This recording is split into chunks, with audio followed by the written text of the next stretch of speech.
एक घर के अंदर शोक सभा चल रही थी, तभी वहाँ पे वो बुजुर्ग महिला जिसकी शोक सभा वहाँ पे चल रही थी वह पुलिस लेकर आती है और पुलिस वालों से कहती है, साहब इन लोगों को इस घर से निकाल दो, यह घर मेरा है और ये लोग इस घर के आसपास भी दिखने नहीं चाहिए।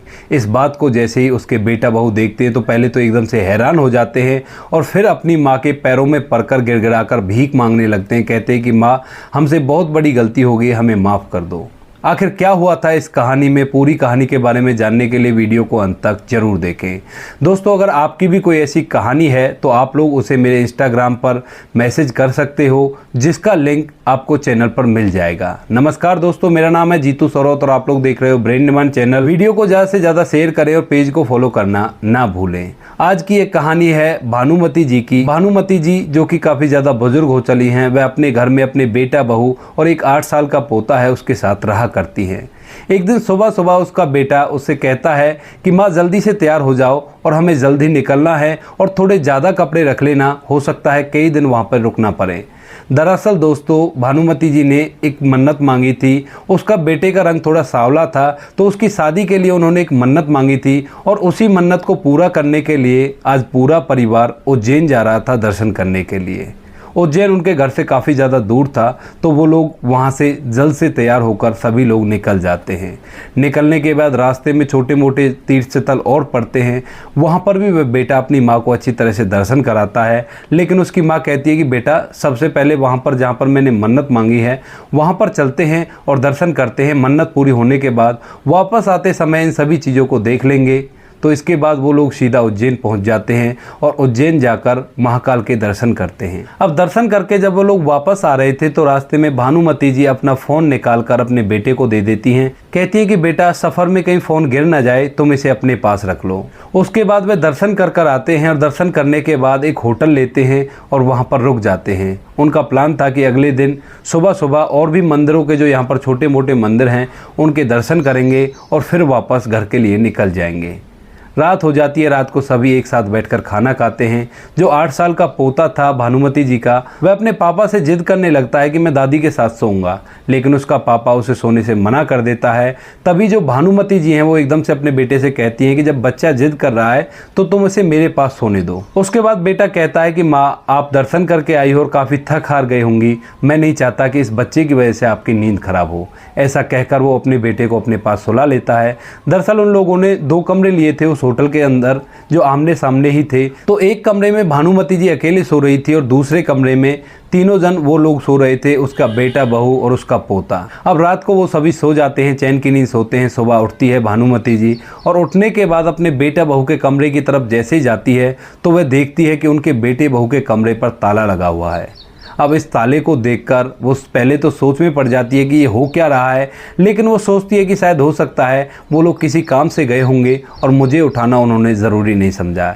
ऐसा सोचकर वह दोबारा अपने कमरे के अंदर जाकर लेट जाती है। लेकिन थोड़ी देर बाद जब दोपहर के 9 बज गए थे, जब तक भी कोई उसके पास नहीं आया था, तो वह उठती है। उठने के बाद रिसेप्शन पर पहुँच जाती है। वहाँ पर 2 लड़कियाँ थी, एक का नाम स्नेहा था और एक का नाम था प्रीति।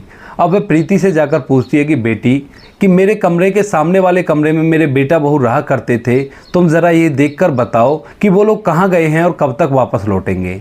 उसके बाद प्रीति रजिस्टर में चेक करती है और चेक करके उस माँ को बताती है कि माँ जी, आपके बेटा बहू तो सुबह ही यहाँ से चेकआउट करके निकल गए हैं, यानी कि अब वो वापस नहीं आएंगे। उन्होंने ये कमरा जो उनका कमरा था वो 1 दिन के लिए लिया था और तुम्हारा वाला कमरा जिसमें तुम ठहरी हुई हो वो कमरा 2 दिन के लिए रेंट पर लिया था।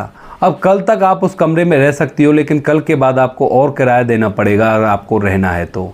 इस बात को सुनने के बाद जो भानुमति जी है वो थोड़ी सी परेशान तो होती हैं, लेकिन वो सोचती हैं कि ऐसा भी तो हो सकता है कि मेरे बेटा बहू वापस आएँ और मुझे यहाँ पर छोड़कर वो कहीं और जगह गए होंगे जिसमें 1 दिन लगता है और वापस आकर मुझे रिसीव कर लेंगे। उसके बाद वह लड़की कहती है कि ठीक है माँ जी, ऐसा भी हो सकता है, लेकिन जिस हिसाब से आपके बेटा बहू यहाँ से गए हैं उस हिसाब से मुझे लगता है कि वो अब वापस कभी नहीं आएंगे। इसके बाद भानुमति जी उस लड़की की तरफ गुस्से भरी निगाहों से देखकर वापस अपने कमरे में चली जाती हैं और वहीं पर आराम करने लगती हैं।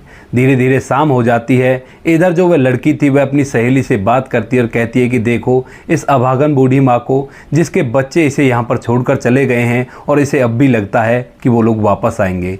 क्योंकि दोस्तों वहाँ पर अक्सर रोज़ ऐसे केस सामने आते थे जहाँ पर कोई अपने माँ बाप को छोड़कर चला गया और वापस उन्हें लेने के लिए कभी भी वापस नहीं आया। अब वह लड़की जिसका नाम प्रिया था वह अपनी दोस्त से बात करती है, कहती है कि अगर मेरे पास पैसा होता तो मैं ऐसी माओ के लिए एक स्पेशल से वृद्धाश्रम खोलती और उनमें इनकी सेवा किया करती। दरअसल दोस्तों प्रिया अपने मामा मामी के यहाँ पर रहा करती थी। उसके माता पिता की बचपन में ही मौत हो गई थी और अब मामा मामी के यहाँ रहकर वह नौकरी करके अपना भरण पोषण कर रही है। उसके बाद प्रिया की ड्यूटी ख़त्म हो जाती है और वह वापस से अपने घर चली जाती है। घर जाने के बाद दूसरे दिन सुबह होती है और सुबह सुबह जैसे प्रिया ड्यूटी पर आ रही थी तभी देखती है कि उस होटल का मैनेजर उस बूढ़ी माँ को वहाँ से निकाल रहा है धक्के मारकर। जैसे प्रिया उस बूढ़ी माँ को इस तरह से देखती है तो एकदम से वो उनको सहारा देती है और मैनेजर पर झिल्लाकर पड़ती है, कहती है कि तुम्हें इतनी ही तमीज़ है। उसके बाद मैनेजर अपनी ड्यूटी का रौब दिखाते हुए प्रिया से कहता है कि तुझे पता नहीं है कि तू किससे बात कर रही है। मैं मैनेजर हूँ और मैं चाहूँ तो तुम्हें एक ही झटके में इस होटल की नौकरी से निकाल सकता हूँ। उसके बाद प्रिया कहती है कि नौकरी से निकाल सकते हो? तुम मेरे पे कोई एहसान नहीं कर रहे। मैं काम करती हूँ तो उसके एवज में आप मुझे पैसे देते हो। इसका मतलब ये नहीं कि तुम मेरे सामने कुछ भी गलत करोगे और मैं उस पर तुम्हारी पर उंगली भी नहीं उठाऊंगी। इसके बाद मैनेजर एक बार फिर से उसको डांटता है और कहता है कि अगर इतनी ही धर्मात्मा है तो तू पैसे पे कर दे और इसको इस होटल में मैं रख लूँगा। उसके बाद प्रिया कहती है कि तुम्हारे होटल में जब भी कई रूम खाली हैं तो तुम इस माँ को 1-2 दिन और नहीं रहने दे सकते।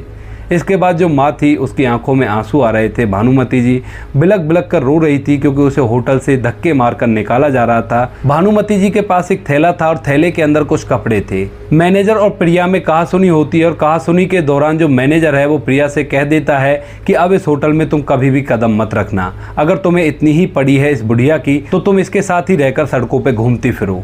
उसके बाद प्रिया उस माँ को सहारा देती है। पास ही में एक बेंच बनी हुई थी, वहाँ पर उस माँ को बैठाती है। उसके बाद भानुमति जी से बात करती है और उनसे कहती है कि माँ अब तुम्हारा बेटा नहीं आएगा। अब तो दूसरा दिन भी हो गया, अगर वो आना होता तो अब तक आ जाता।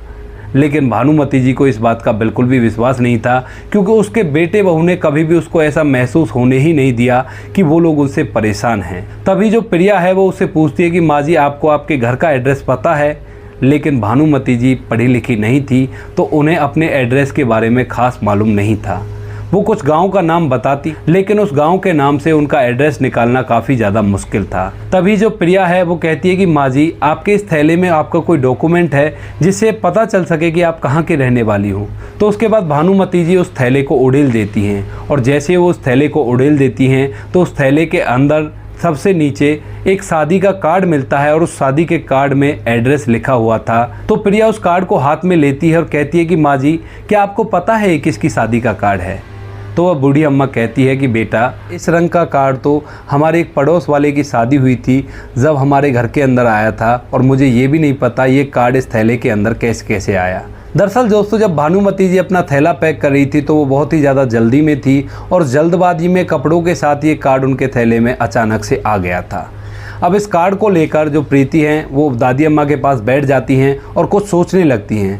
पहले वो सोचती हैं कि क्यों ना मैं इनको अपने घर पे ले जाऊं और कुछ दिनों बाद इन्हें इनके एड्रेस पे छोड़ दूंगी। तो वह अपने मामा के पास फ़ोन करती हैं क्योंकि मामा उसकी थोड़ी बहुत बात समझा करते थे, लेकिन उनकी जो मामी थी वो बहुत ही ज़्यादा ख़राब थी। वो उससे नफ़रत किया करती थी, बार बार उसे ताने दिया करती और कहा करती कि तू हमारे ही पैसों से पल रही है और हमें परेशान करके रखा है।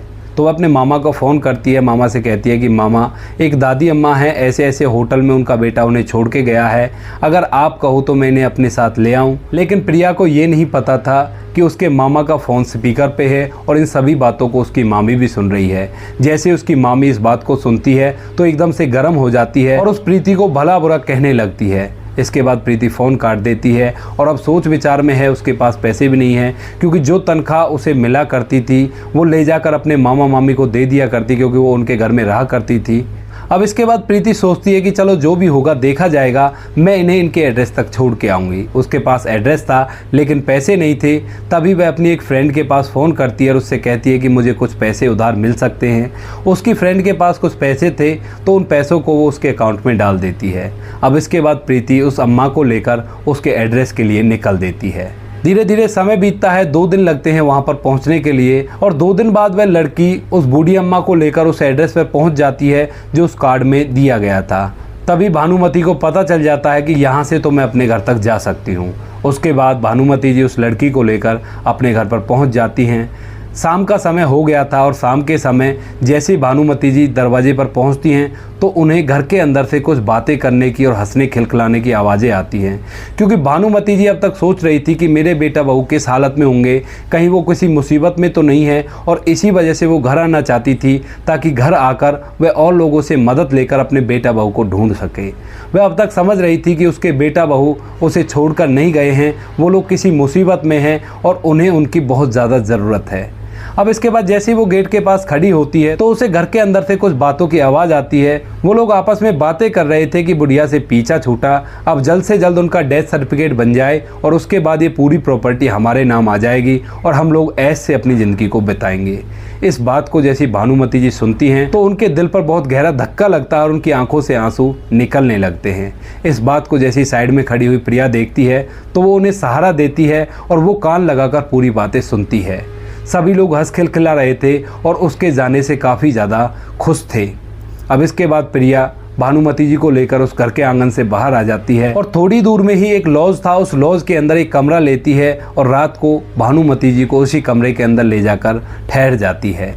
वहाँ पर भानुमति जी का रो रो के बुरा हाल है। वो अब तक समझ रही थी कि उसके बेटा बहू किसी मुसीबत में है और वह घर जाकर उनकी मदद करेगी, लेकिन यहाँ पर कहानी पूरी उल्टी थी। उसके बेटा बहू जानबूझकर उसे वहाँ पर छोड़ कर आए थे। इस बात को सोच सोच कर वह काफ़ी ज़्यादा रो रही थी। तभी जो प्रिया है वो उन्हें सहारा देती है और कहती है कि माँ जी आप चिंता मत करो, मेरे मम्मी पापा भी नहीं है तो मैं समझ लूँगी, आप मेरी माँ हैं और मैं ज़्यादा कुछ तो आपको नहीं दे सकती, लेकिन 2 वक्त की रोटी कमा कर मैं आपको खिला सकती हूँ।